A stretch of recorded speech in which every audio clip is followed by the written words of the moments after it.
Today, we are talking about something that so many women are struggling with, but nobody connects properly: the relationship between stress, emotional suppression, gut health, inflammation, and my favorite, libido. Because somewhere around menopause, a lot of women suddenly stop feeling like themselves. Their digestion changes, their energy crashes, their body becomes inflamed, and their desire is just poof, gone.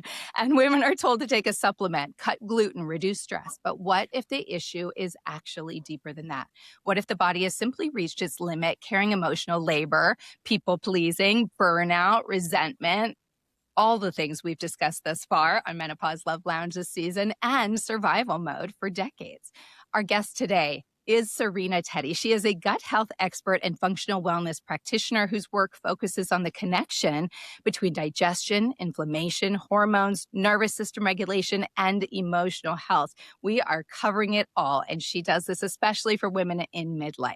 So, without further ado, Serena, welcome to the Menopause Love Lounge. Thank you, ladies, for having me here today. I'm very happy to be able to talk to all of you. Oh, wonderful. We are happy to have you. We also have our ladies here. We have Dawn, Ozzie, and Karen. Unfortunately, we have two of us out today. Junie is on the road somewhere. She's on a road trip in like Colorado or something. And Lori's just a little under the weather, so we're giving her some rest today. But we are here to get you through this episode, and we have so much incredible information for you guys. So we're going to start out with our usual, which is our personal reflections.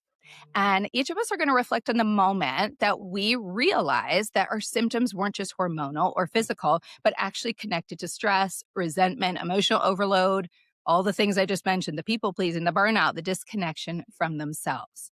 So then we're going to pop in and talk about Serena. We're going to get to know Serena, and she's going to explain how chronic stress and nervous system dysregulation affect the digestion, the hormones, and the inflammation, and why menopause often exposes dysfunction that women have been overriding for years.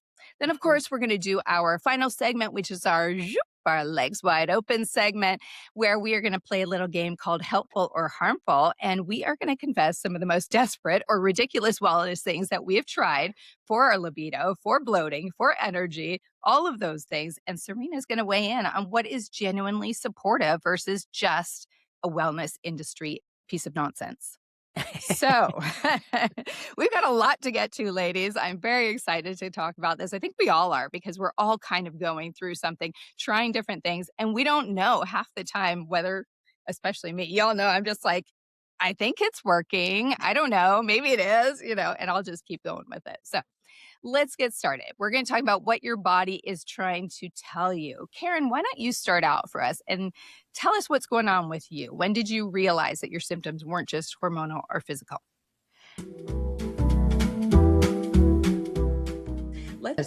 Yeah. So as I've shared before, I was going through perimenopause as I was going through a divorce. When my marriage of 24 years ended, I was like deep in perimenopause. So I think I have always known there was a connection, because I knew that I wasn't feeling that bad from one or the other, but the convergence of both of these like major traumas, really.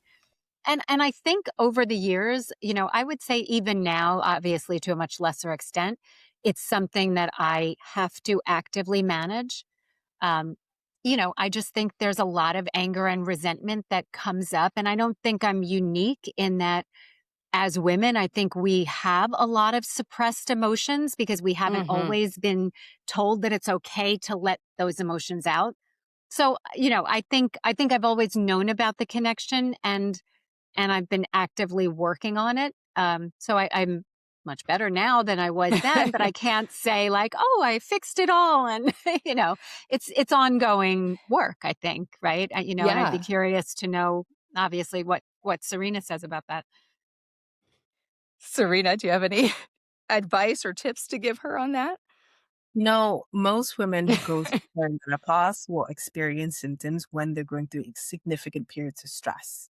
And from my experience of like taking care of women who start hormones or don't start hormones, most of those symptoms actually begin to wax and wane after the stress resolves. And then suddenly when you ask them, hey, how's that hot flashes that you're feeling? How's those sleep disturbances? They're like, you know what?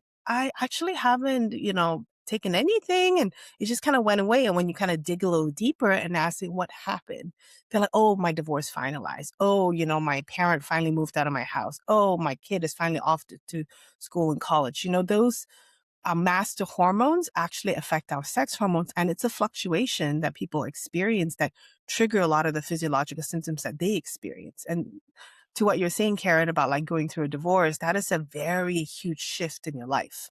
Mm. You're changing the world that and coming into a world that is incredibly nebulous, and you have no idea what's happening in front of you. And our fear response goes up, we need to learn to trust ourselves again. So it's a learning opportunity, when we go through big changes like that. But what I find is sometimes women downplay that. And because the algorithm is always feeding us information on like hormones, we're like, oh, it's a hormone problem. When what we're not seeing is the cracks in our marriage, the betrayal that what you experience, and the anger, the frustration. We're not addressing those root causes because there's not a pill for it. Yeah. Yeah. Oh, why is there not? That's the You question. speak in my language. Can Yeah, you so relate to true. that, Karen? You feel like Oh, that's what a lot of absolutely. it came from? Yeah, Yeah, I think so absolutely. too. And the symptoms definitely did fluctuate. I went through a period of terrible night sweats in the middle of Mhm. that, and they just stopped on their own. Even before I started the bioidentical hormones, they stopped once the divorce was resolved. And the funny thing is, for in my case, I didn't even have a particularly nasty divorce. Like, we mediated, we had a pretty amicable situation. But Serena, what you said is absolutely true. It's just the fear that the future you imagined for all Right. these years went Mhm. away in a puff of smoke, and you feel like you just don't know what's ahead. I think that fear ran so deep, Yeah. um, that I think as I started to piece my life back together, as I started to feel like I was gaining my footing again, things did get much better. So yeah, I think what Mm. you said made a lot of sense. I'm curious, like kind of like looking back, you know, and not to cause you to reveal anything about your relationship, but were Mhm. there moments when you're like, wow, that was a big red flag and I didn't address it and I stepped up to the plate instead and soothed the problem, So, and I think we see a lot of divorce happening in midlife because women are like, we're on our wits' end. There's Yeah. no more that we have to give and Mhm. there's nothing Endless. left, of, Yeah. so Yeah, I you 100%. I agree. agree with that. People Yeah, I'll ask, actually jump on that bandwagon there because it's the same thing for me, and I went through a time when I was wanting to go through the divorce was probably the most stressful, and that was in my late 30s going into 40s, so I was in my perimenopause stage, and I was having all of those symptoms come on. I had so much anxiety, and I Mhm. had, like, inflammation of my joints, and I was overwhelmed, and I wasn't sleeping. I was just exhausted all the time. And I couldn't relate it to the divorce either. I kind of thought, oh, I must be going through, what everybody's talking about. I'm in perimenopause and everything is just my hormones out of whack. And it makes so much sense. I felt so tense all the time. And so, like everything had to be handled in that moment or it was going to blow up. And I didn't know how to handle a lot of that stuff. And then I was also doing a lot of people pleasing at the time because that Mhm, seemed like the safest space that I could actually control. And I wasn't even actually controlling it because I was just doing Yeah. exactly what they wanted me to do. But it felt like I actually had that opportunity to do that. Mm. So I think for me, I was just kind of running on adrenaline for the longest time and just in survival mode. And then finally, after just holding on all of that stress and the pressure and the resentment, a lot of resentment was going on during that time. And once I had was able to let that go. Same kind of thing with the divorce. And after that, not immediately, because immediately you're in that, did I make a mistake Mhm. mhm, phase? Or, what have I done What have I kind of done? thing. So, Yeah. yeah, that was huge. Like, Yeah. oh my gosh, like it seemed so great at the time. And, oh, I'm going to get divorced. I'm going to be able to do whatever I want at night and go out with new people and actually feel what love is really like and all of these Mhm. things. And then when you do it, woo, that was huge. So getting over that hump, that's when things really shifted for me. And then I started to understand it was just about my body, and I started to set boundaries, and I started to make more time for myself, and I started to take care of my own emotional health and met with therapists and everything that, needs to be done during that time. So it's interesting to see. I'm sure it's going to be a common denominator between a lot of us that went through the divorce and come out the other side of it and what changes, you know. And I Yeah. think this speaks to like women actually having to work on ourselves way earlier Mm. before we reach this middle age so that we don't end up not being able to ask for what we want and need. Like, in a sense, we don't communicate with our partner because oftentimes we teach people how to treat us, so we Mm. let them, run amok with how we ask for things or they're disrespectful to what we want. Then we just, as women, we just suck it up. We just do it. Yep. And I think if Yes, we younger do. women I hope for the next generation, that they are much smarter, in terms of finding the right partner or knowing when, oh, it's time to bail. This is not the right relationship for me. Instead of, spending so many years of our lives with relationships that really were not able to go a whole lot of anywhere. Yeah, Yeah.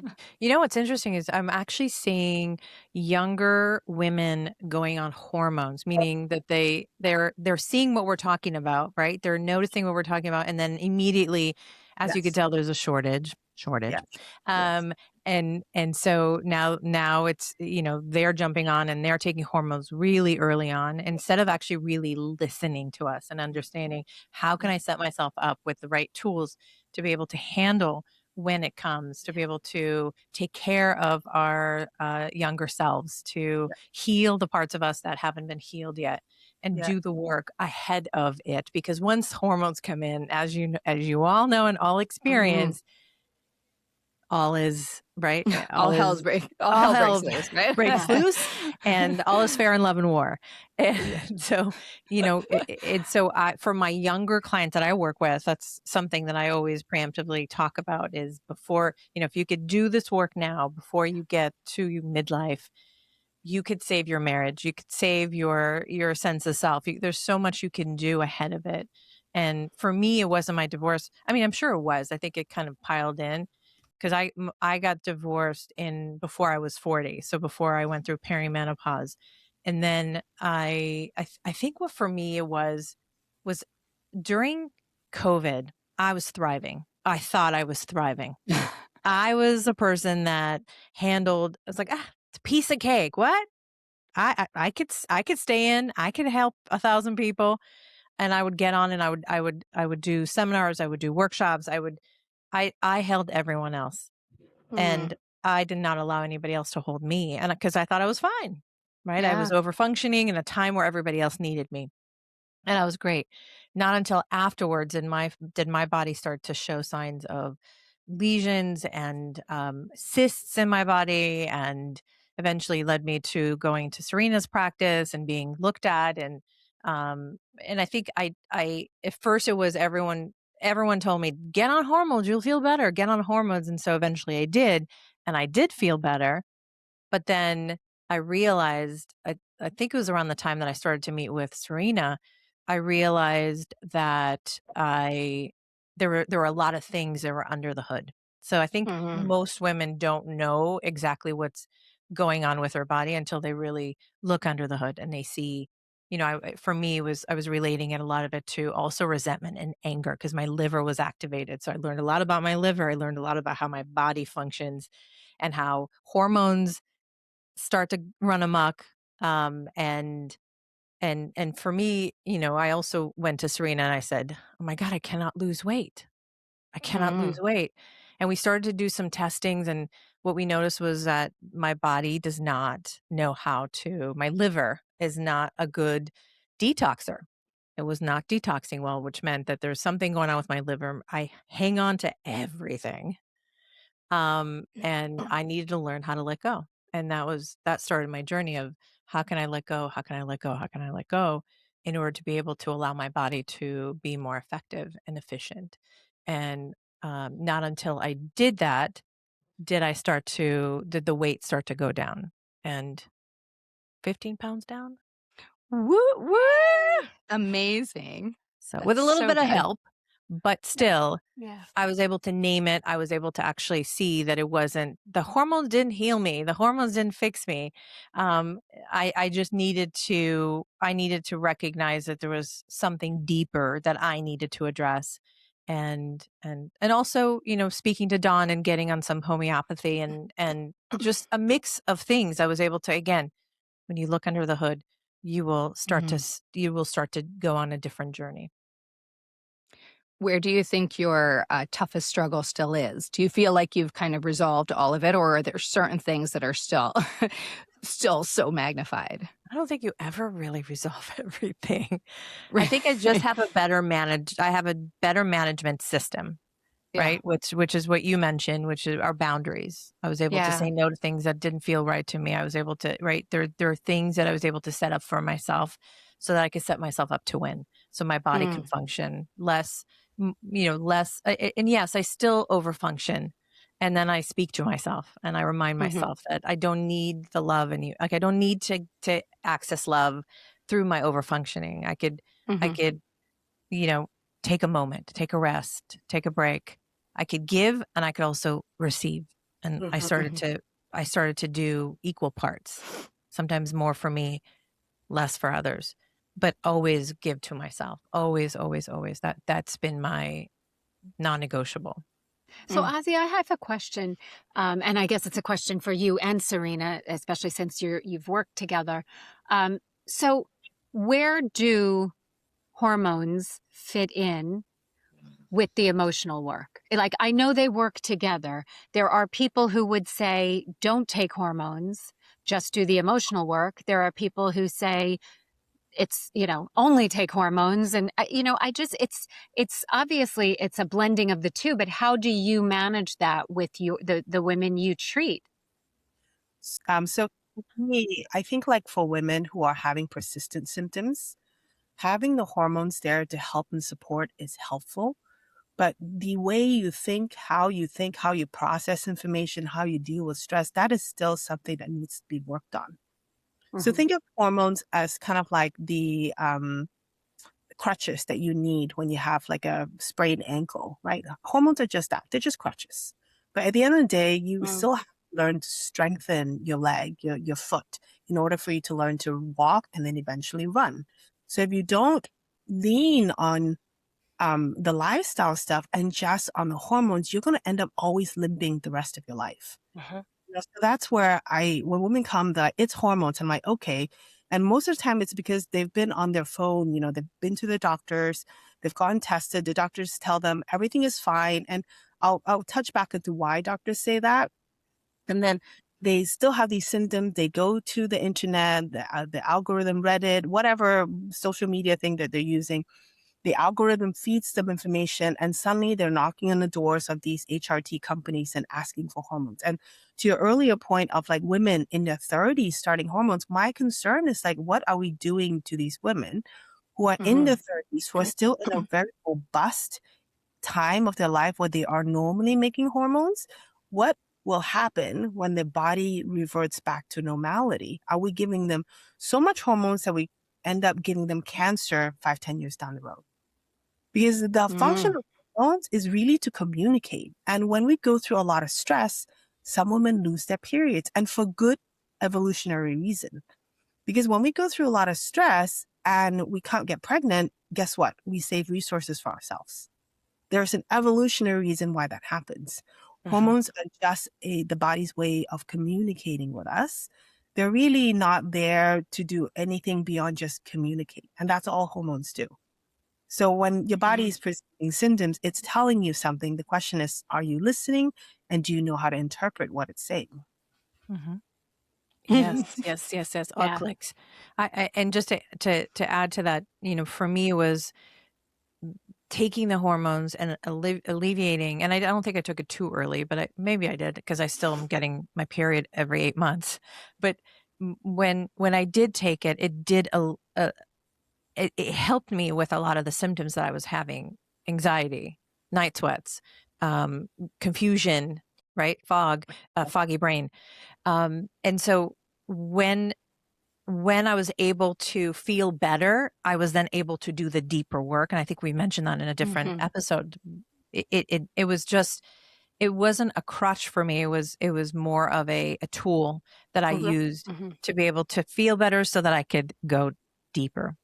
Yeah. And so I guess my follow-up question for Serena would be, then do you view hormones as a temporary thing to help women get over that hurdle? Is the goal to get off of them? Because there are some doctors who say you could be taking hormones till the day you die.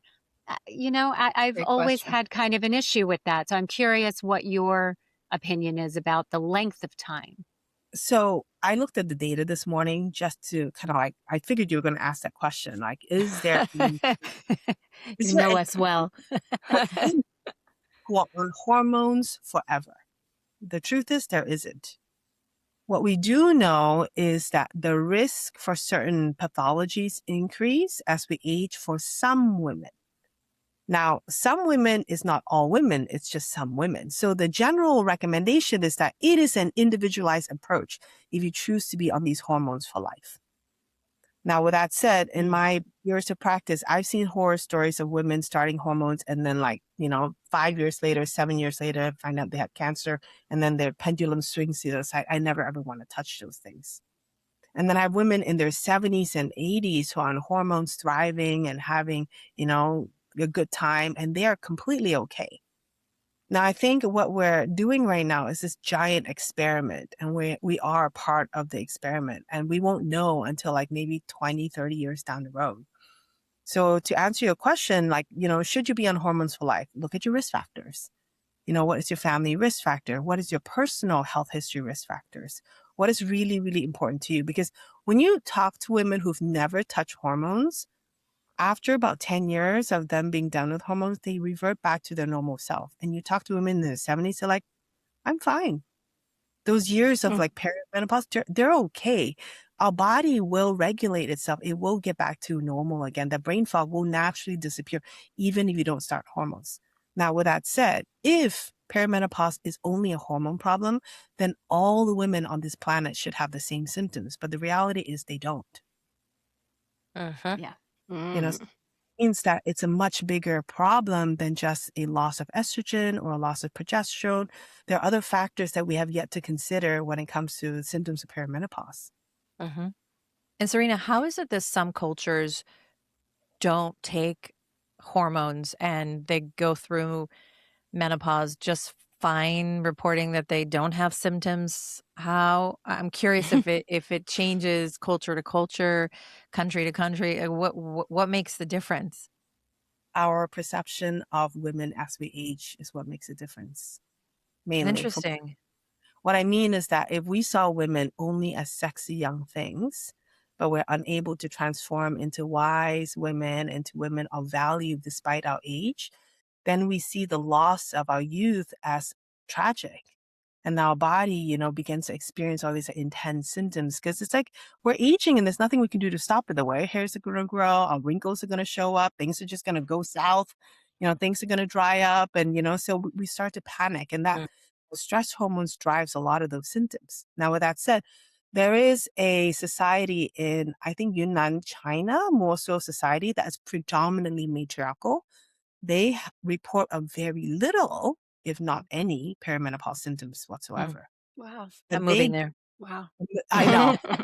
They get to make a majority of decisions in, the society. They view the loss of their period as, I am no longer going to be responsible for these little children.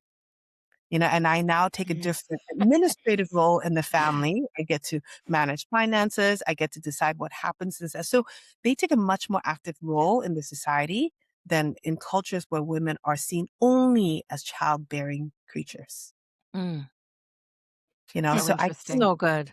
I know. So that's why I'm like, here where we are, Americans, we're quite vain in a sense that we want to keep women always young. But we don't see the value of women who age. That's not true. How many women do we have in society that are incredible, and they're not young, they're not childbearing anymore, but they are wonderful additions to our society, but we don't celebrate them. And I think it's something we should. 100%. Facts. Yeah. Okay, Donna's been quiet. I'm dying to hear what Donna has to say. Suppression Me kills, too. y'all. I think this is going to be one of my favorite episodes we have ever done. And obviously it's because Serena and I speak like identical languages. Except like, not that we complement. Anyways, I digress. So I am someone who scores very high on the adverse childhood experiences scale, which I Same. know Serena talks about. And so I thought marriage was going to be, at the time, part of that solution. It was going to get me out of one situation and plopped me into a different situation. But by 27, I had been diagnosed with cluster headaches, which is really rooted in one of those master glands, the hypothalamus, which starts this cascade of signaling through the body, right? That affects hormones. So in that marriage, I was diagnosed as infertile. I was diagnosed with cluster headaches. I was put on some fertility meds. I had certain testing done, but anywhere did any medical professional discuss stress, mental health, the health of my marriage, whether or not there were there was zero of that, right? And so then by 30, I was getting divorced, which was just an extension of that early childhood stuff, and found functional medicine and was put on hormone replacement in my early 30s because I was already perimenopausal. I was already having hot flashes at night. They paired with the cyclical nature of those headaches, became a chronic cluster headache sufferer, which is even rarer, was put on a boatload of medications to try to stop that pain, but nobody had anything to say about how they happened, why they were happening, how to cure them, none of that. And I did end up becoming pregnant when I was 34, had a very successful pregnancy, labor, and delivery, although I was a therapist and in therapy through all of this, remained highly dissociated. And my child was born highly suppressed and disassociated, right? So none of the healthcare circles were talking about any of this, and none of the therapists had any of the knowledge about the HPA axis or even disassociation to connect all these dots, right? Which is why I'm now a trauma therapist turned into a homeopath that links the two, right? Because anyways, so, I was perimenopausal in my 30s. I did the hormones. It was something that helped reduce some of my pain or allowed me to function a little better, but it no means cured anything because it's not the cure. And if we look at this, like I wanted the marriage to solve the pain that I had to recover from, right? I had to do the work to connect the dots, to have my own agency, my own empowerment to recover my life. And I think as a people, we're doing the same thing with the medical system now, the one that's covered by insurance, right? Because there's no insurance covered provider that helps me get where I am today. And we just want to not have to deal with it. And we've outsourced our empowerment. We've outsourced our agency, and we have to connect those dots and learn. So I am so excited for women to hear this episode because you cannot bypass your recovery with HRT. It's a tool, to Serena's point. And so, in my line of work where people say EMDR therapy didn't work for me to heal my early childhood experiences, or brain spotting didn't work, or whatever didn't work, it's because of disassociation. And so there's these pieces, right, where we have to give women the tools to be able to thaw, to be able to face, to be able to transmute, to support them with the functional elements to help them get through the work. And, of course, I say thank God for homeopathy because it was the thing that got all the way to the root and then helped recover my body from how much medical suppression and downstream effects of all the prescriptions over all the years, because that was profound to my kidneys and my liver, and even to the women who are trying to supplement their way out of it, right? Your liver and your kidneys have to process all of that. And if you're already having hot flashes and you're angry and you're having flashbacks and you're heavily supplementing on top of it, probably you're adding more stress to the vessel system, right? Yeah. So I am just obsessed with this conversation, and hopefully women hearing all the pieces coming together and knowing that there are professionals out there that can see the whole woman and really help navigate and guide. It's so exciting. Because Serena, you are probably the practitioner I needed when I was 27, right? And I think But the issue with like our medical system right now is that because insurance runs how it works, doctors are overworked. They don't have the capacity to be curious and to seek answers. Mhm. So when I work my, 9 to 5, regular medicine job, I by the end of the day, I'm burnt out. I'm like, I cannot read another medical journal. I just want to sit in front of TV and turn to a potato, right? But in order Mhm. to encourage these incredibly intelligent minds to be curious, we have to, in a sense, like give the doctors the liberty to be curious, to go seek answers.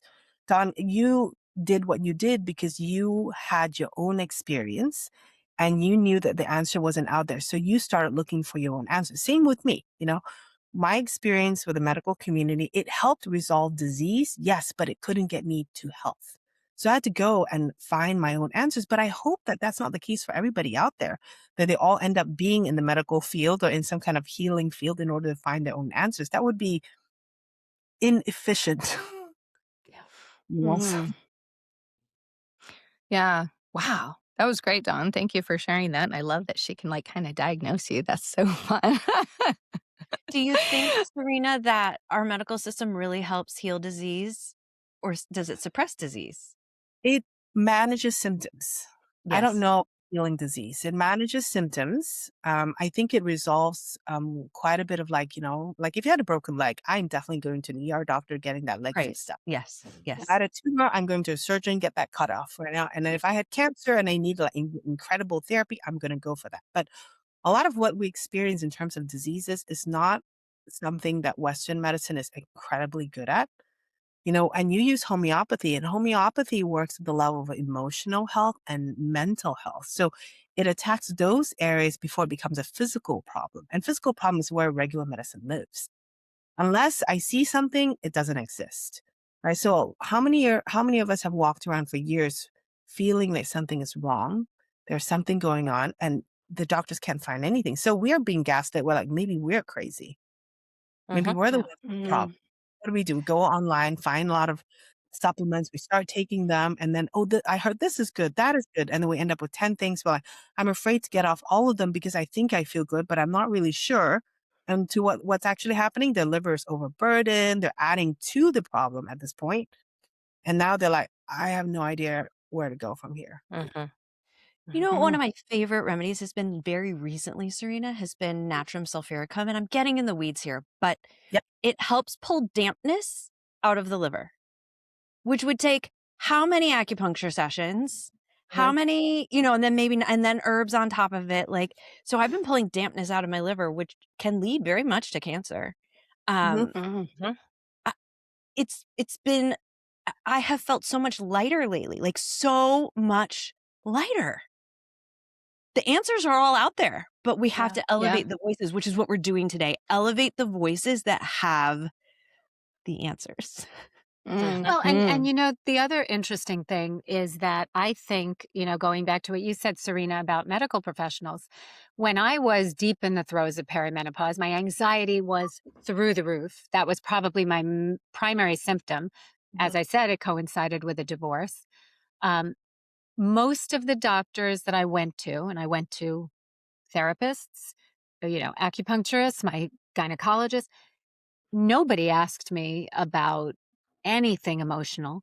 Mhm. And I heard a lot of people saying things like, well, it'll pass, you're in perimenopause, or, well, this is what happens over 40. Like, I just think that women have been, this has been sidelined. I mean, we just have been consistently sidelined by the medical community, because I think that the perception is just write it out and it will pass.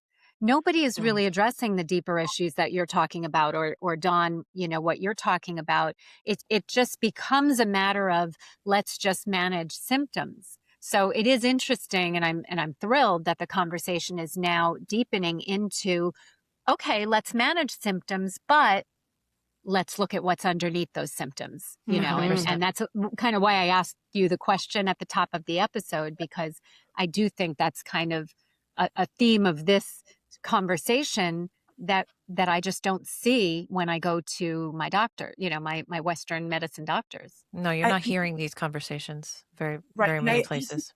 I also think we're kind of expecting our doctor to have the answer, and what I tell my patients, I'm like, look, your doctor is there to identify disease. If disease has not been identified, their job is done, quotation mark done, right? However, that doesn't mean that your symptoms are not real. It's just that there is no name with the symptoms. And so we're hoping that the medical community can transform to meet our needs, but you're trying to transform a system that is huge. And I don't know if that's the best way versus if we created our own wise women community that we can actually go to for answers so that we can talk about some of these things. Because what you went through when you went for anxiety, when you had anxiety while you're going through a divorce, that's a very healthy experience for you to have while you're going through divorce. That is a very natural emotional response while you're going through divorce. And yes, it's going to be hard. However, if your symptoms are severe enough, I'd be like, hey, if you're not sleeping, it's been like 5 days, you can't go to work. I'm like, then I would manage your symptoms, quotation mark, like medication. However, if you told me, hey, I'm going through a divorce, I'm having a lot of anxiety, I'm like, that sounds like a really hard thing that you're going through. And it sounds like, it's something that you loved and treasured and it's no longer going to be there. It sounds like it's something that's very natural for you to experience. What can we do to give you the support that you need? Perhaps that's all you needed to hear was just that, Chills. oh, this is normal. I Right. do need to lean on my community. And sometimes as practitioners, as doctors, right, our job is like we're so trained to like, patient comes in with symptoms, I need to have them leave with a pill. But sometimes the solution isn't a pill. The solution is letting them, hey, I heard you. That must suck. Here are the resources you can use. I know this person who can help you out with that. They don't need to go to pharmacy for that. Right. They can just decide, hey, you know what? I'm going to call my best friend every Friday night. She's going to check in on me just because I need to lean on that right now. And by the way, this didn't used to be this way. Women were in community and villages and, they foraged for herbs and plants. They use earth to heal. They help, this wasn't this way. And it saddens me that we're where we are today with so much technology and so much ability to expand. And yet we're going backwards. And Well, I know, but we've been really persecuting, air quotes, heavy on the air quotes here, witches right. for generations. You're right. This isn't new. But not all. But I don't think that. I think there was a time where the wise healing, the healers were not called witches. I don't think that the healers always were called witches, were they? I mean, their grandmothers sometimes, right? Sometimes our grandmothers make us soups and teas and Right. soups and holds us and, like taps us. And, I mean, sometimes the healing is not always an herb. Sometimes it's just your grandmother being there for you. It's like, hey, Right. girl, I hear Right. you. Right, because you have to think of like in the Jewish tradition, the chicken soup, the soup for the soul, right? When you hear this, is it really the soup or is it actually because it reminds you of this love that you feel and and your body now is experiencing this love and warmth and care that you crave for so long when you were a small child that didn't have it. Right. And then that makes you feel better. There's something to that. We have to start to pay attention to that. And Absolutely. I am so happy that we're having this conversation. Well, and in EMDR therapy or internal family systems therapy, they're integrative approaches. What do I mean by that? They're when we travel back in time, right? Like in our mind's eye, and we look for those resources. How often in an EMDR session am I asking someone to go look for who were the people that loved and supported you, who you felt unconditionally accepted by in your past? And then we help integrate that felt sense of love and support into your present day therapeutic process. And then all of a sudden something shifts or clicks and you're able to release something, right? But that's that integrative, absolutely the complement of the nutrition in the soup with the unconditional love and support of whoever that person's love was. So And good. it's never going to be one or the other. It's always going to be the complement. And Dawn, do you think that when you're taking your patients back there to that felt sense of love, Do you feel that that also works for people who are disassociated, that's something that could click for them as well, or is that harder to tap into with them? It worked a little bit for me. Like it didn't not work at all, but it only got me like before homeopathy, I could only get so far and I would relapse and relapse and relapse. And I think that has a little bit to do with I know Serena talks about this too, inherited traumas, Mhm. right? I think I got a heavy dose of inherited energetics. Mhm. A. And B, I also think certain personalities, in homeopathy, like it would call it like the phosphoric personality, the person who tends to be more open-hearted, more warm, more porous energetically. And at the core, I think I am she, and I think I absorbed so much stuff that got in me. How many times did I go with this massive open heart to these very dangerous, scary situations? And then Mhm. eventually just had to turn that off. And then having cluster headaches had to go numb sort of because of that too, right? It was like just one thing after another that reinforced and reinforced and reinforced. So I believe in EMDR and IFS very much, but I also want people to know that if those things don't work for you, that doesn't mean you're permanently damaged. And it doesn't mean there's not further tools that can get you there. So I think it helps a little. Yoga. I was a huge proponent of yoga, chiropractic, acupuncture, I did all of this and they all helped to an extent, but it's like there were vaults of things locked. Yeah. Mm. Good What a great analogy. conversation. Yeah. Very, very good. And before we move on to kind of give more insight to Serena, I do have a really quick question, and it kind of pertains to what Karen was asking about, how long we do take the hormone therapy, patch or whatever supplements we're taking for it. Because we talk a lot about perimenopause and menopause, but we don't often talk a lot about postmenopause.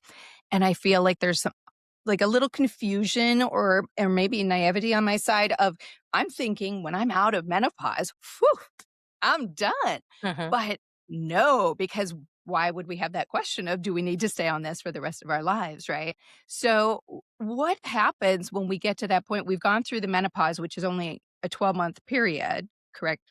Period. Frame of time. Let me change that. And then the postmenopause, you're still having a lot of the same symptoms. Am I correct in that?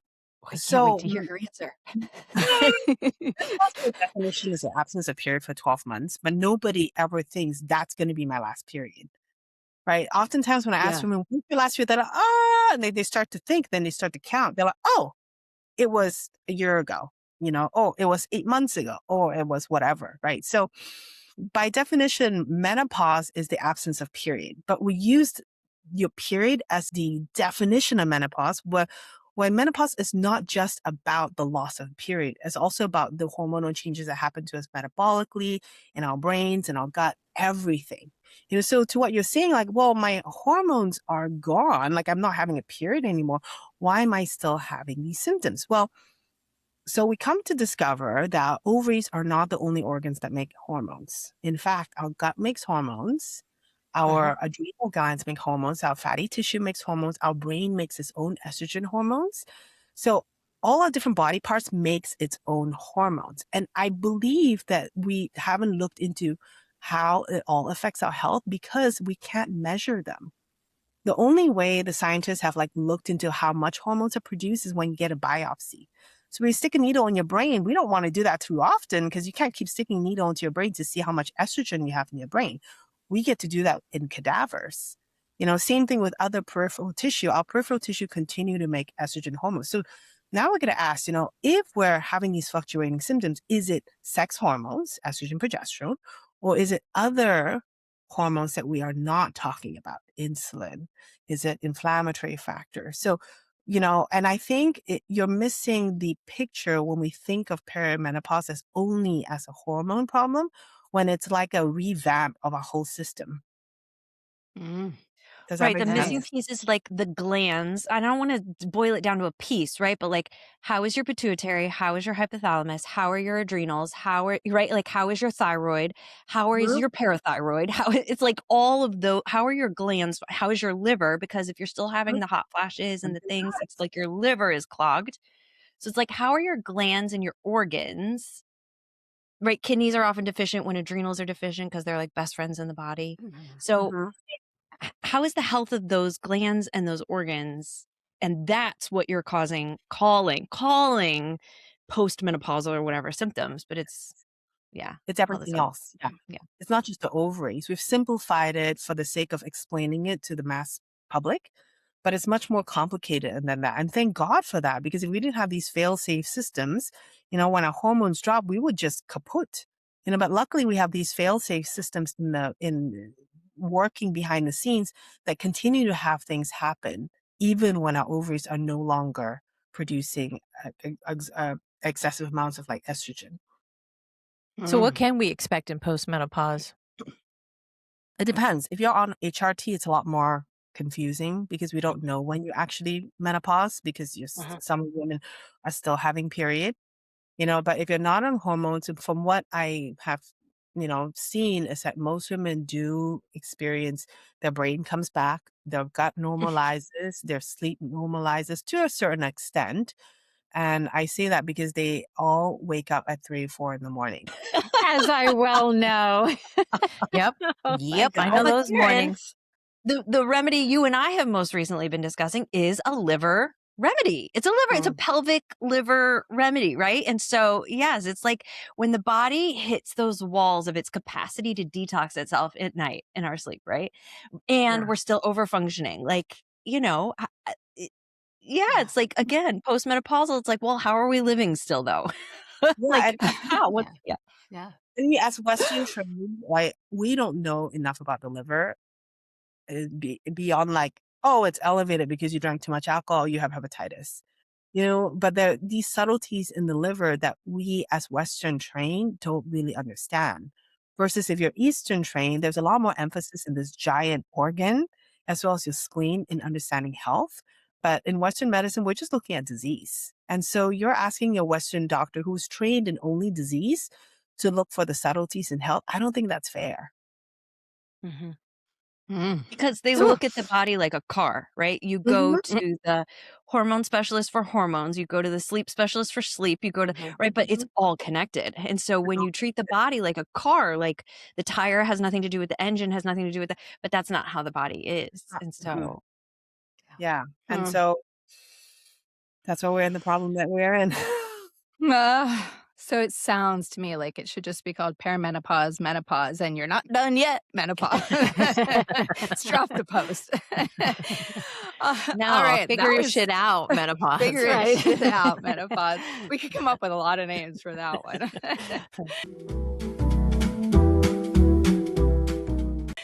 All right, so we're going to move on because we're dying to know more about you, Serena, and to get some insight into you. You're so, so good.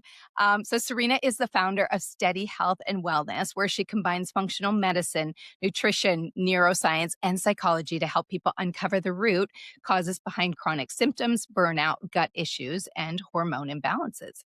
And after navigating her own autoimmune journey, she became passionate about helping others move beyond survival mode and reconnect with themselves through practical science-based healing.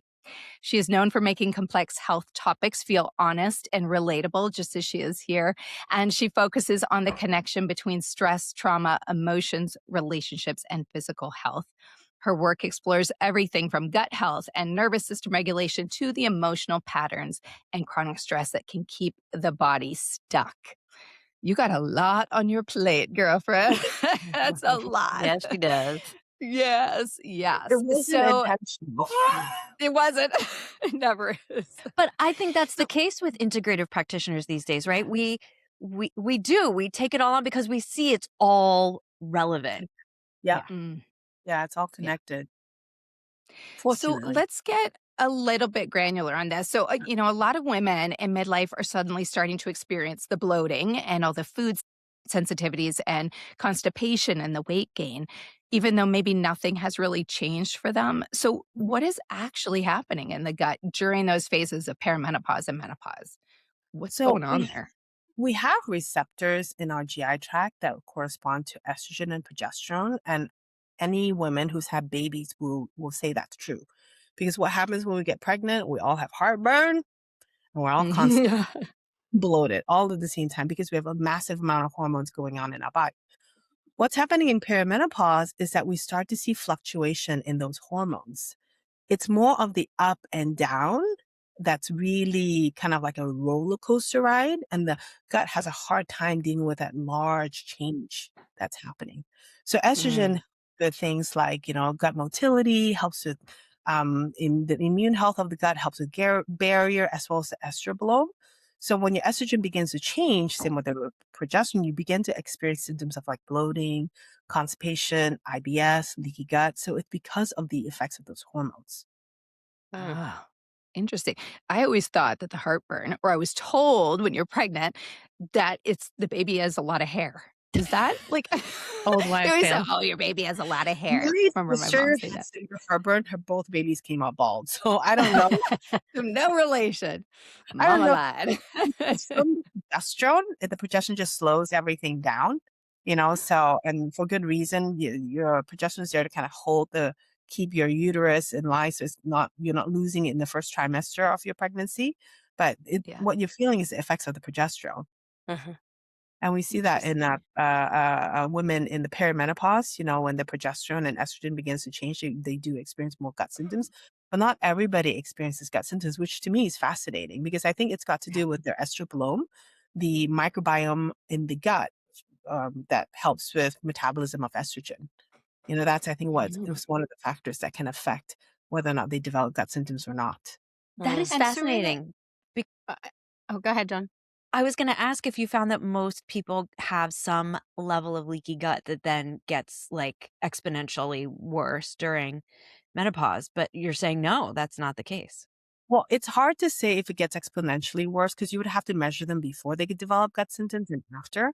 Most women come to me when they've already developed gut symptoms, so I can't tell if that leaky gut has been there for a long time, it's just gotten worse, or this is the first time we're seeing it. No idea.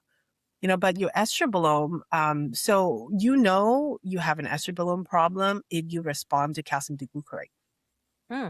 So let me kind of explain that a little bit. So your estrogen is this cluster of bacteria, and they make a enzyme called beta glucuronidase. And beta glucuronidase does this. What they do is they help with estrogen carbohydrate digestion, but they also help recycle estrogen back into the system.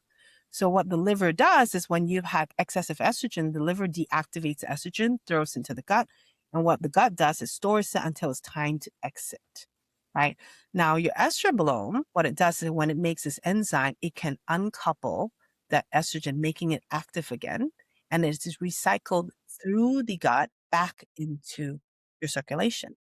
So when you have lots of beta glucuronidase, you got lots of estrogen recycled back into the system. So you have what we would call estrogen dominant. Estrogen dominance. Exactly. Wow. Estrogen dominant Mm. people have lots of bloating. They have a lot of activity because your estrogen makes your pain receptors in your gut much more sensitive.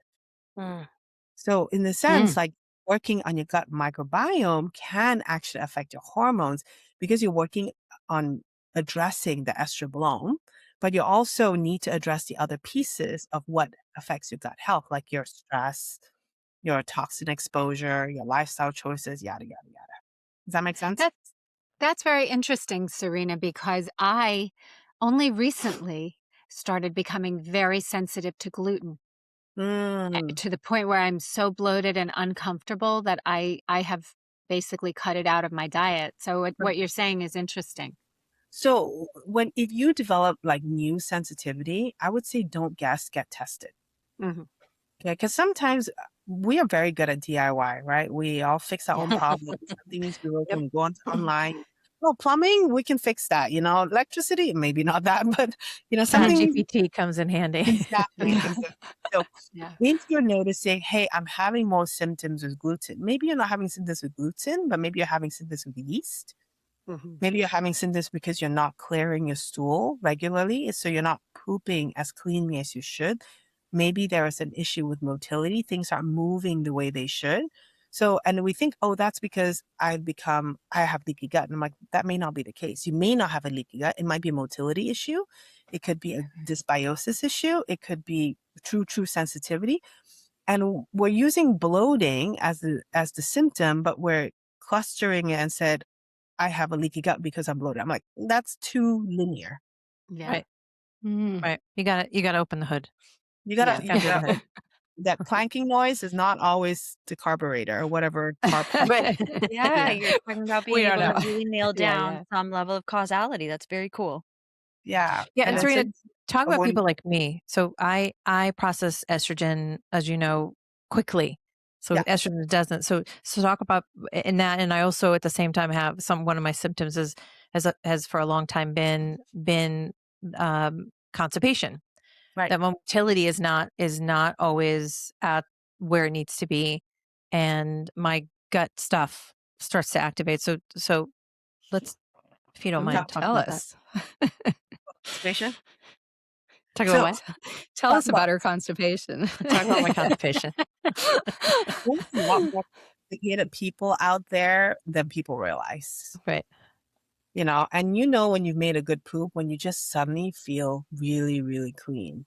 And Mm-hmm. I say that people are like, I don't know what that means, but if you've gone through it, you know what that means. Everything's cleared out. Now, technically, we're supposed to clear out whatever we ate the last 24 hours, overnight, and then out it goes, right? But sometimes we don't clear it out completely. And when we don't clear it out completely, that bacteria in our stool actually ferments more food as it comes out and it causes that bloating. So part of the solution to chronic bloating is actually making sure you poop on a regular basis. And one of the issues is people actually don't get enough fiber in their diet. Everybody tells me, I'm eating a salad. I'm like, great. Do you know how many fiber there is in 1 cup of salad? There really isn't very much.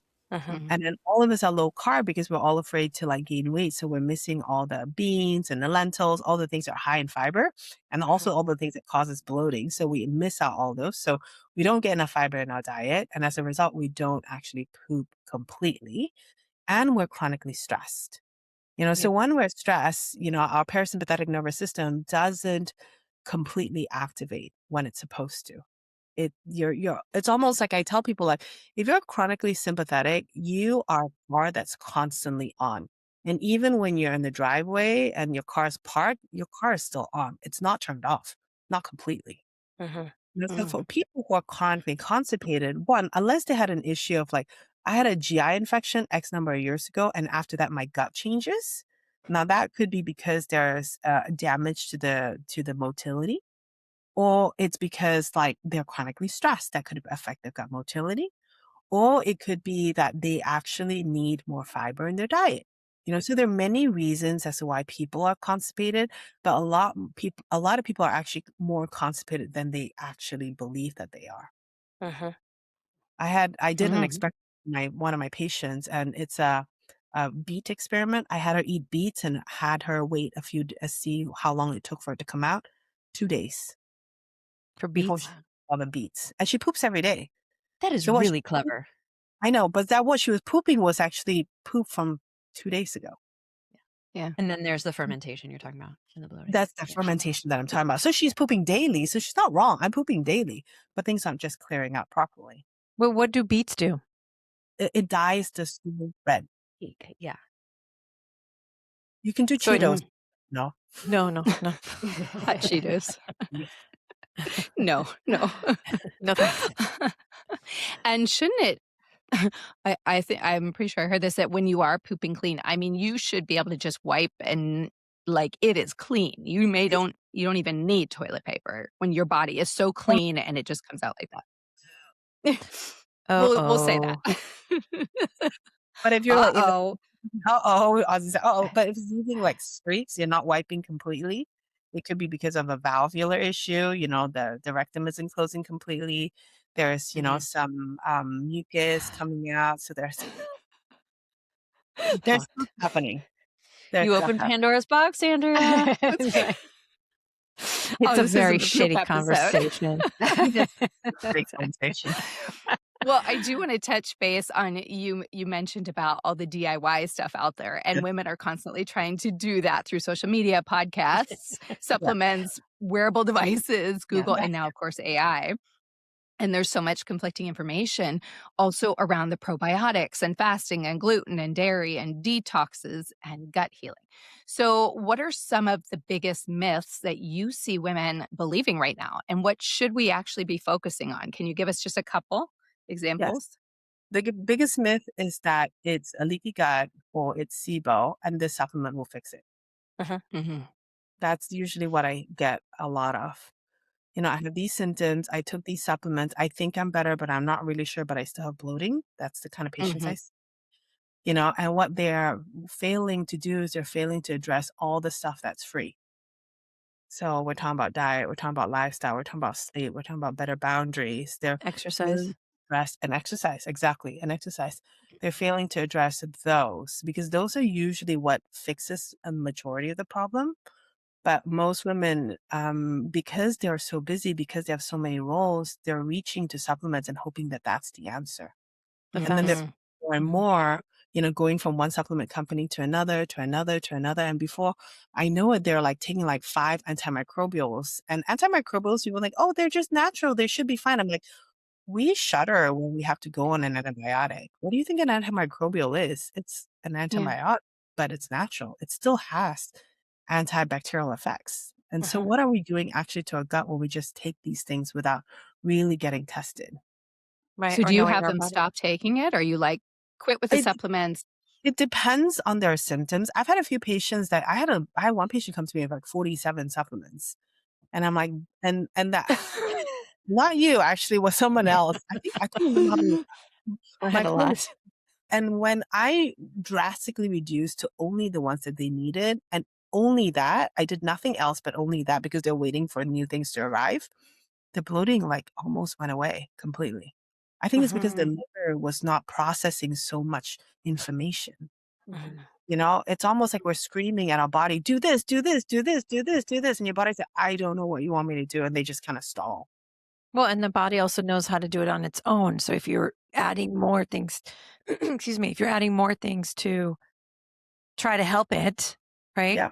Mhm. You're just over whatever the word Overwhelming is, the system. Yeah. overwhelming it. Yeah. Really overwhelming the system. So sometimes less is more. And sometimes depending on what their symptoms are, and I've been in practice long enough to kind of be able to tell like what's probably happening. And so when I meet people for the first time, I usually have an idea what's happening. And when I run a test, it's just to confirm the suspicion. And that's what generally good medicine is. You usually have an idea what's going on. We run tests just to confirm our suspicion. That's what the test is there for. Mhm. Well, and it's interesting that you say that, Serena, because, I have seen functional medicine doctors for years. Every single time I meet with one of them and they have my blood work, right? There's no mystery about it. They know exactly what the blood work is showing. I invariably leave that appointment with 2 or 3 more supplements. So Right, I too take a lot of supplements, right. but I think I've gotten myself to that point because this is how the doctors have guided me. It's not me saying, oh, I'll just pull these off the shelf, right? I'm being guided by functional medicine doctors to take this one, and now we're going to add this one. And so it's just, it feels, and I'm someone who is knowledgeable about this. I'm not, I would say probably, as someone who's a certified health coach, I have a little bit of an understanding of this. And still, I feel as if it's a hard nut to crack because this is what we're being told to do by our medical professionals. Well, I'll be honest. I think a couple weeks ago, I discharged 3 patients because they were better. I'd Mhm. worked with them for a period of time. They've gone better. And I said, okay, bye. I don't have to see you again until you need me. And that's what's really hard as a business owner is that when you discharge patients, those patients don't come back. Now you got to find new patients. So that's a terrible Mhm. business because I'm Right. constantly looking for new people because if I get people better, they leave my practice and then I don't see them again until like maybe a year down the road or like 6 months down or when something happens. Right. And I had worked for a functional practice where that is the worst thing that can happen is that that person doesn't come back anymore. And now you've kind of like lost that income in a sense. So Mhm. sometimes we end up treating numbers when there's no symptoms to back it up. And I think it's Mm. important for patients to know like, hey, are my symptoms really better? And do I need to focus on, doing things that are like, maybe this is going to get me a little bit better.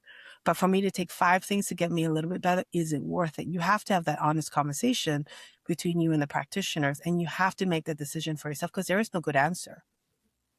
Also, And Go ahead. But also, what you did with me, you had me run a number of tests so you could see what's going on, or you could prove your suspicion, right? And that gives you data, right? I did a DNA test, and you were able to see, how my body processes certain things. And not that it gives you everything, but it certainly gives you enough information to know how to treat a patient, to know what to do, and certainly not to just throw supplements at me. You could see by the data that's in front of you. Okay, so Ozzie's body does this, this, and this, and this, and this is how she processes this, this, and this. And then what I think might help here, maybe, she needs more vitamin C, or maybe more vitamin E, and maybe, encourage her to eat more orange, whatever it might have been. But I think you need that, a little bit of that. Yes, and I think the danger with DNA testing is that we are thinking that if my DNA says this, therefore this is true. I'll give you an example. THFR. We all have heard about it. All of us touched about it. All of us on some methylated supplement, yada, yada, yada. And everyone who has an MTHFR SNP is going to believe that they have these symptoms, but the majority of them actually don't have that gene turned on. And the way I explain to people is like, if you carry a cancer gene or Alzheimer's gene, that gene can stay dormant for a very long time, and you need to do absolutely nothing except for live a healthy life until that gene gets turned on. And I think the danger of DNA tests is that DNA test is going to reveal every crack that you could potentially develop. And I use the word potentially because you may not have developed any of those symptoms yet. And if you start taking a bunch of supplements because of these potential, that doesn't guarantee that your health is going to be optimal. It just means that now you're taking a bunch of supplements. And at some point, you're going to be like, I have no idea if any of these supplements are doing me any benefit or if it's causing any harm because my DNA test says so. Right. I think we need to be judicious about interpreting DNA tests without 100%. Without symptoms. Well, and then we're perseverating on having that SNP, right? And, freaking out about it.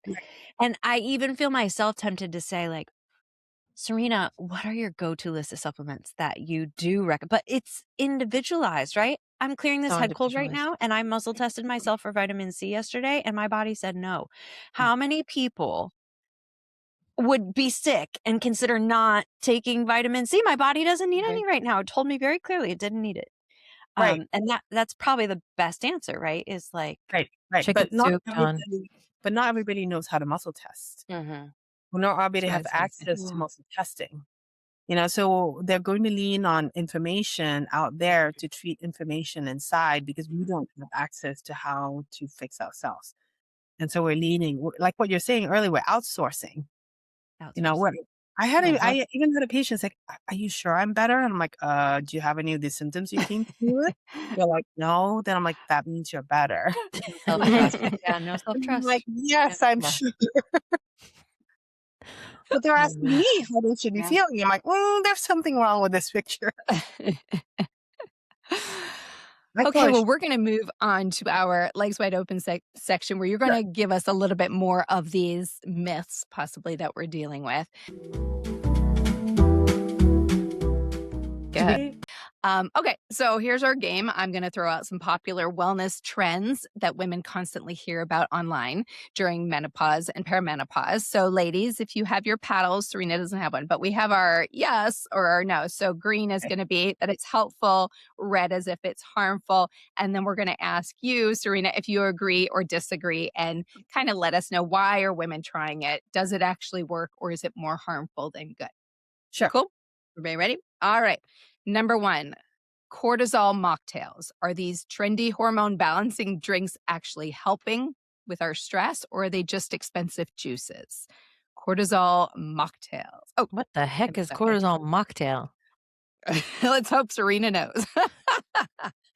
I wasn't sure at first either, but then I got you, right? And the answer is probably it depends. But cortisol mocktails, which I honestly have no idea what they are, but I can guess what they are. They're basically these cocktails to either bring your cortisol down or bring the cortisol up, right? So yeah. Here's what's interesting about cortisol. Cortisol does not show up when you're initially stressed. Cortisol shows up minutes after you can't resolve your stress. What actually shows up first is actually adrenaline. So if you can't resolve the stress, then cortisol shows up. But usually about like 5 to 10 minutes after the trigger of the stress. So cortisol mocktails is running off the idea that if I drink this thing, it will bring my cortisol down. That's a terrible process, because you want your body to respond appropriately as it should. We should not be the ones deciding whether or not we decide to pull the finger out of the fire. Our body should be the one doing that normal reaction, automatic reaction. No, it's a myth. Myth. Yeah. Out of here. Out of here. Aren't the kids doing All this right. now? I don't know. Oh, is that right? Next one. All right. We have fasting during menopause. So can fasting help inflammation and weight gain in midlife, or is it just kind of backfiring? It depends on yeah. you and your body. It's so individual. So, But I think I've heard that there's a lot of data to support the fact that it actually Benefits. stresses women's okay, systems. so in this is a menopause, so- little kind of like, according to Dr. Stacey Sims, which I'm not sure if you know of Dr. Yep. Stacey Yeah, I love Sims. her. So for women, we don't necessarily benefit as much with fasting as they do in men. Most of the data is actually on men. And what women need to do if they're going to fast, I would say you need to fast between meals. That's probably what's going to help you the most. Women tend to snack a lot because we get peckish, or, we feel some sort of emotion. We need a piece of chocolate. But I think fasting meals super helpful, because that's when you activate your migrating motor complex to help move the food from your small intestine to your large intestine.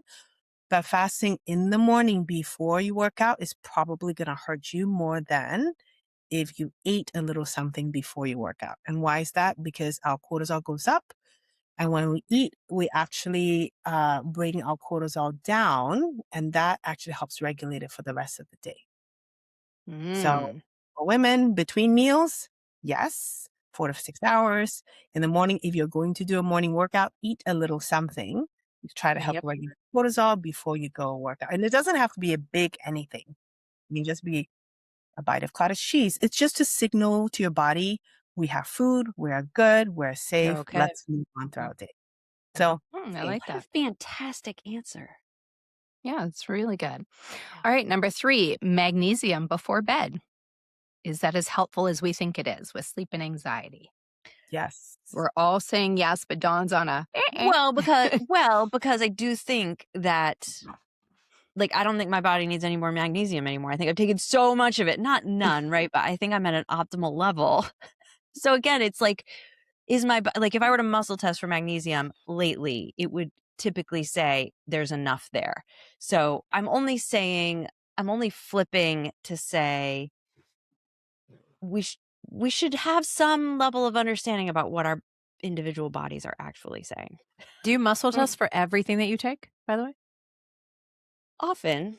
Okay. Maybe we need a whole episode on muscle testing. I don't know. I know. I don't even know what it is. Serena, do you use muscle testing with your patients? I don't use muscle. I'm not well versed enough to use it with my patient. I have dabbled in it once in a while to kind of, usually to ask for spiritual answers more than anything. But with that said, when it comes to magnesium, there are different varieties of magnesium. There's magnesium that help replace deficiency. There's magnesium that help with constipation. There's magnesium that help with, reducing headaches. There's magnesium that help with our mood. Generally, we recommend magnesium at night because magnesium has a tendency to help our muscles relax. And what do we want to do at night? We want to relax. So therefore, magnesium at night. But that doesn't mean you can't take magnesium in the day. So for patients who have a lot of muscle tension, I might sometimes give them magnesium in the daytime to just kind of help them, relax their body. However, with that said, same with you, Dawn. It's like, it really depends. And I'm not kind of like, take this for the rest of your life. It's just kind of like, hey, this is a tool. This is what it does. And here's how you're going to use it. I love my magnesium. Great. Okay, here's one that I have heard is pretty good, but let's see. Hormone pellets, is it a miracle for your libido and your energy, or should women be cautious about that? I don't know much about the pellets, guys. I did them for years, but again, it didn't solve the thing, right? It was a temporary. Are we talking about testosterone pellets? Right?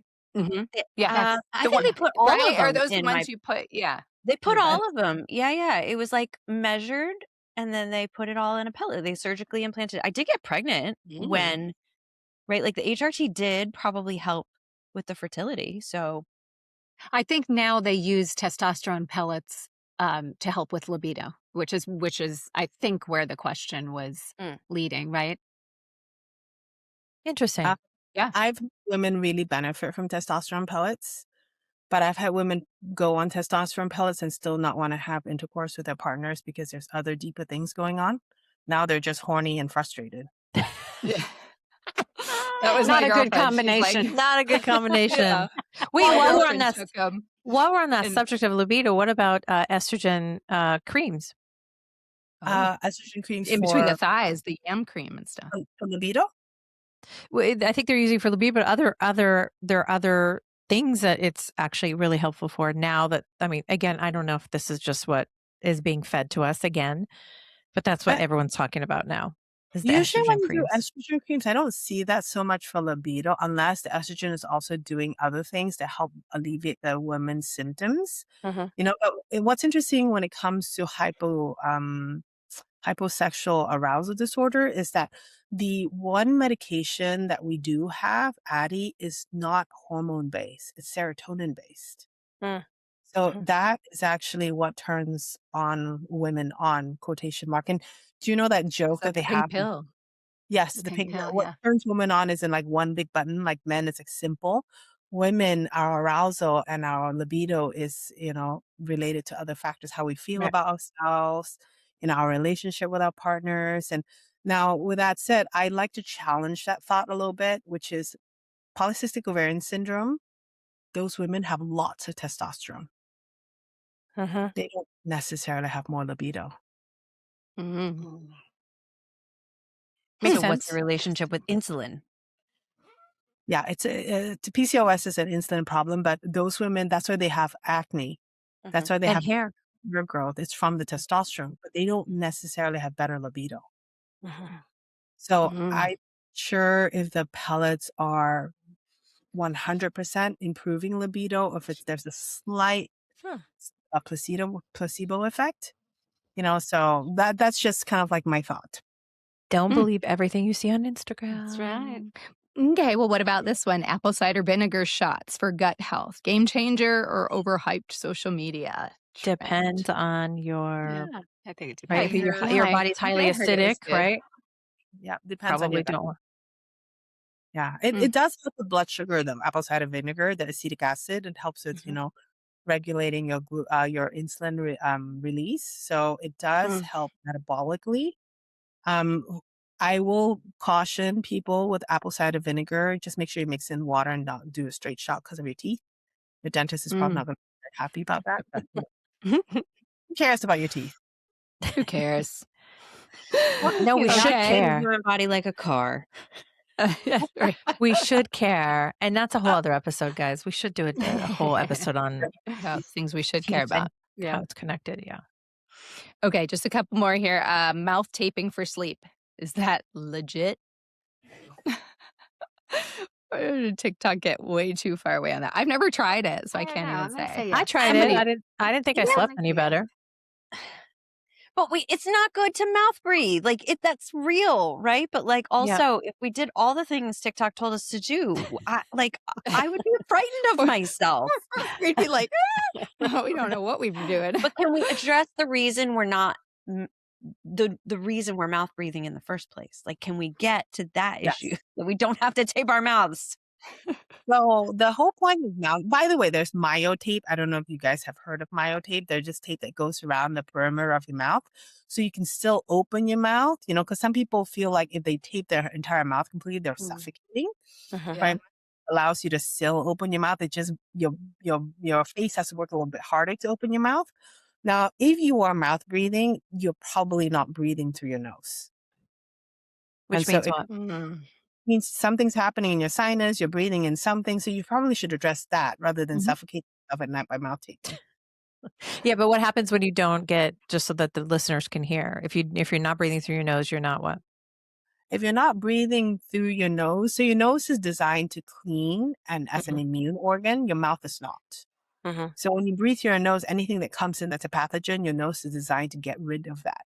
So when you're Mhm. mouth Jeez. breathing, your teeth is very dry. So then Mhm. your teeth is more prone to cavities. You're also inhaling God knows what into your mouth, and your mouth, which is not designed to have that immune function, you're going to ingest that into your gut. Oh, God. Okay. Because we have two different types of immune system, right?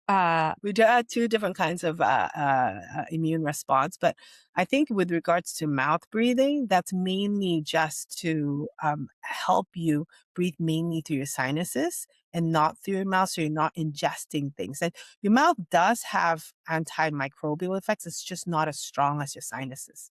Our nose is supposed to meant to moisten, and that's why we have hairs in there to prevent stuff from entering. Our mouth doesn't have hairs. Mm. Speak for yourself. Maybe we should take a look at that. Depends what's been in your mouth. Ozzie. Oh gosh, dirty mind. Okay. You Last said it. one. But you got me, so you're just on the same ride as me. All right. It's been a while, guys. It's been a while. Last one, because I know quite a few that drink this. A matcha instead of a coffee. Is it really better for hormones, cortisol, and anxiety, or is it another social media claim? I don't know if it's better. I know I don't care. You just love them? Is that it? You drink No, it? no, no. Like I Oh. saw a reel recently and it got me, and it was like, watch my face as I eliminate coffee and sugar from my diet. And I was like, oh, I'm watching Wow. it, and she goes, like she just, got sad, right? Because she loves coffee and sugar. Ah, that's Yeah, great. matcha does have phytochemicals, which are good for our gut flora. But so does coffee. Coffee has benefits too. So to say one is better than the other, I don't think that's fair because each of them have benefits. And I think it's bad versus the one is better than the other. Now, Japanese who drink a lot of matcha, they don't just drink matcha. They also do a whole lot of other things to keep themselves healthy. It's not just matcha. Mm-mm. Don't And if believe you're Very ordering all good. the hype. matcha, if you're ordering your Huh? matcha from Starbucks, they're probably putting Yeah. a whole lot of like corn syrup in it. Yeah. You're not doing yourself Yes. any service by getting the matcha No. from Yeah. from You gotta make it Starbucks. yourself. I think Yeah. in some people, it actually increases the oxalate levels and it can attribute and cause joint pain for some people. Is Mhm. that like So kale Mm. that has the it's oxalate? yeah, Like yeah, kale. yeah. And almonds too. Yes. Almonds Mhm. with the peels. Yeah. Well, that's what I think Mm. dieting is dangerous. Is that you just hyper focus on one food and one food only. You believe it or not, actually shift your flora. So, and you want Mm. a resistant flora, one that is, and this is my last tip for everybody. Okay. My biggest tip Mhm. Last one? if you were to you didn't hear anything that I said is this. Okay. Aim to get at least 30 different plant foods a week. I'm gonna Okay. write this That down. includes that diversity. Okay. And then try to get 1 to 2 servings of polyphenols a day. That improves, the bacteria that helps you make postbiotic that keep you healthy. Can you So tell the audience what polyphenols are? polyphenols are basically dark colored plant foods. Your dark chocolate, your green tea, your blueberries, your pomegranate, all those dark colored foods, those polyphenols, they can make antioxidant compounds with the help of your microbiome. Okay. They need your microbiome to transform into something powerful. So just Mm. the supplement isn't going to help. You actually need the help of your microbiome. So 30 different plant foods a week, and that includes spices, by the way. So if you're doing coffee, that's one right there. Is coffee a Okay. spice? Coffee's No, a but it's plant plant food. food. Oh, Oh, I right, love right, right, Serena right. Teddy. It's not a spice. Oh, didn't know that. There. I didn't Dawn know it is was a plant big food. fan now. And I keep my polyphenols incredibly, incredibly, incredibly handy. Love I it. love that about you. Yeah. Love it. Oh, and with that, we are closing the legs on that segment. Thank you so much. I think that was super helpful for us to kind of know what we should be focusing in on and what we shouldn't. So, Serena, why don't you tell us where everybody can find you? You are so amazing and valuable. Tell us where we can find you. So you can find me on Instagram, although I'm not as active there as possible because boundaries. Well, I like social media to a certain extent, but I really enjoy reading and researching, and I'm not very good at on social media, and that's part of the problem. But if Mm. you're looking for a functional practitioner or you're looking to get some answers, you can find me on my website at steadyhealth.com. And then there's a way for you to, make a discovery phone call where I'll talk to you for free for 15 minutes to see if I can actually help you. And if I can't, I Amazing. will tell you, here are the people you need to go. And if I can, then we'll dig a little bit deeper. Perfect. We'll put all of that in the show notes because Steady is actually Steddy. Very clever. See what she And did so there. for Serena Teddy, Steady Health. I love that. So good, so good. Okay, so to the listeners out there, we hope you absolutely loved this episode as much as we did. We got so much great information. So tell us, what symptom has your body been trying to get your attention with lately? DM us with your story. You can find us on TikTok and Instagram at Menopause Love Lounge, or you can email us at theladies@menopauselovelounge.com. And if this episode made you feel seen, please share it with the woman in your life who's exhausted from trying to hold it all together. And don't forget that full episodes are up on YouTube. Please don't forget to like, follow, and subscribe. They're so good. You get so much more value out of it on YouTube. So don't forget to check us out. All right, that's it for us today. We will see you guys next week here in the lounge. Thank you, Serena, so much. Bye. Thank you, Bye. everyone. Bye. Menopause Love Lounge.